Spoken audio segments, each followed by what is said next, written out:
Ever since being a teenager, I remember being self-conscious of my body fat. I made sure to tuck in my t-shirt during weights in middle school and high school because I was anxious it would come above my stomach during jumping jacks. Honestly, I was worried people would see how fat I thought I was. I always worked hard at anything I did, and I found a lot of success with those efforts, but sadly it seems I could never make the progress I wanted with dieting. Fast forward about 8 years, and I've spent countless hours of experience in the gym, in the kitchen, and the mirror. I've become the coach I wished I had. Over these years, I've come to realize the truth that real transformations are more than just physical. I found the most success when trying to change who I was on the inside. So that being said, here are the greatest lessons I've learned in this journey.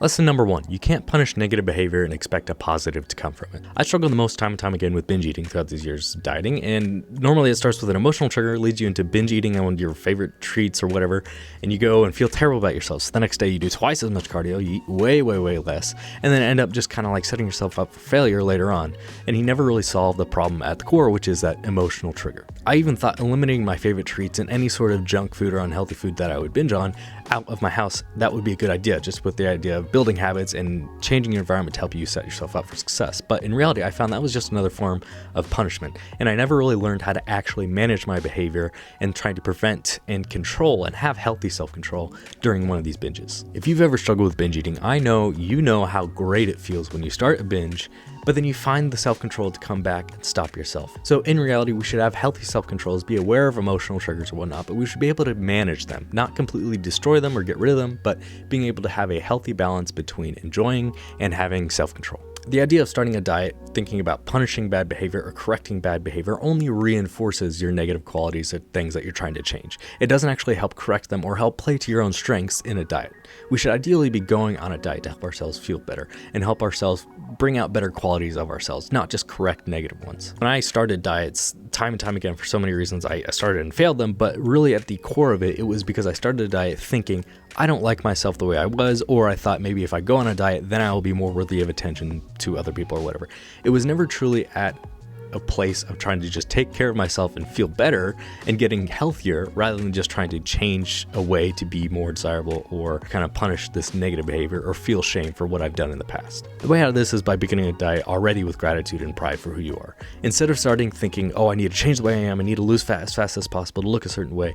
If you start off already saying like, man, I'm ready to take on this fun challenge. I think it'll really enrich my life and it'll be a great way in order to take care of myself. Starting a diet this way will help you play to your strengths in order to truly bring out the best of yourself and shift your mindset into more of something like, man, I'm so glad I'm ready to take on this challenge and I'm glad I'm starting today. Because I know it's going to be hard and I know it's going to take a long time, but I'm glad I'm just having the courage to start in the first place.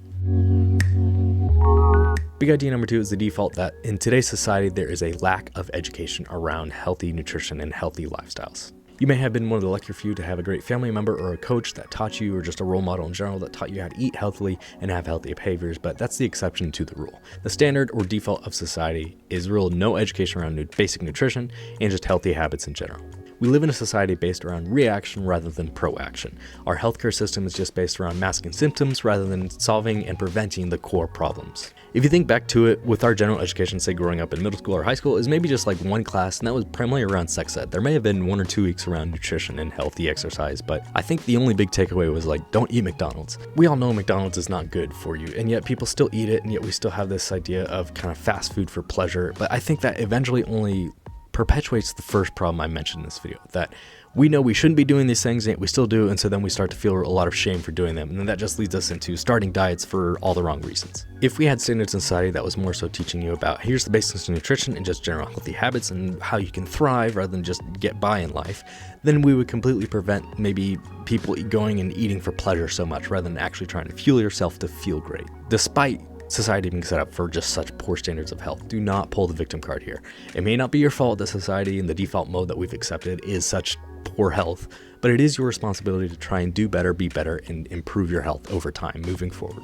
I urge you to remember and remind yourself that you do have control, you do have power, and at the end of the day, as long as you can still make decisions around your own life, you can still make change. Nutrition is a complex thing, and it's complex because we have to do it every single day. Whether you're choosing to eat healthily or not, you still need to eat. The thing is, though, is that if you are not actively learning what's in the food they're eating or how does this food make you feel later on, then you're completely missing out on a big part of trying to grow and learn and become healthier over time. While we still have some power or control over our own actions, there is hope for positive change. Moving on to number 3. I used to think that I needed more motivation, more discipline, more willpower to be more successful on a diet. And when I messed up, it was because I lacked one of those. When in reality, the biggest character strengths that have helped me be most successful over these years of dieting are honesty and forgiveness. At my core, I used food like a drug to self-medicate whenever I felt negative emotions. Until I figured that out and confronted and accepted that emotions are just emotions, they're not good or bad. I just delayed feeling those when I just tried to focus on using more discipline or more motivation. I'd be locked in, I'd be feeling great for maybe 2 weeks, 3 weeks in a row, but then once my discipline and willpower kind of started to run out, then I'd just run into the same problems again, and I'd just start repeating that cycle, maybe going back to binge eating even, and it would just set myself up for just delayed experiences of these negative emotions and leading me into these undesirable behaviors that I had. And the big problem here is that I'd find all this success, but then when I'd slip up, I'd say, screw it, I'm gonna give up and go all in and do whatever I wanted. And I kind of completely neglect all the progress I had made up until that point. Having honesty and building up my strength of honesty, that's what helped me actually confront reality. The more you can confront reality, the more responsibility you can take on for your own actions and your own control in life. I still have control over my own actions, and I needed to realize and confront reality that there's a deeper problem here that's causing me to fail. And it's not just that diets don't work, but that it's something within me that I need to change and confront first before I can actually find success and start for the right reasons. I couldn't confront that problem until I was actually able to be honest with myself, as if I was like my own coach. Because whenever you're trying to do something, improve on something, you do have to be your own coach at times. And so the biggest lesson with coming after honesty is that forgiveness is what helps me go from failure to failure and still be able to try again. Because every time I messed up, if I didn't forgive myself for it, I would either let that be a complete excuse for never trying again, or I'd turn to just blaming external circumstances. But being able to always forgive myself that, I did mess up, but it's how I choose to act moving forward, that's what really matters. And so I know I may not have been what I wanted to be in the past, but moving forward, I will accept that the past is the past.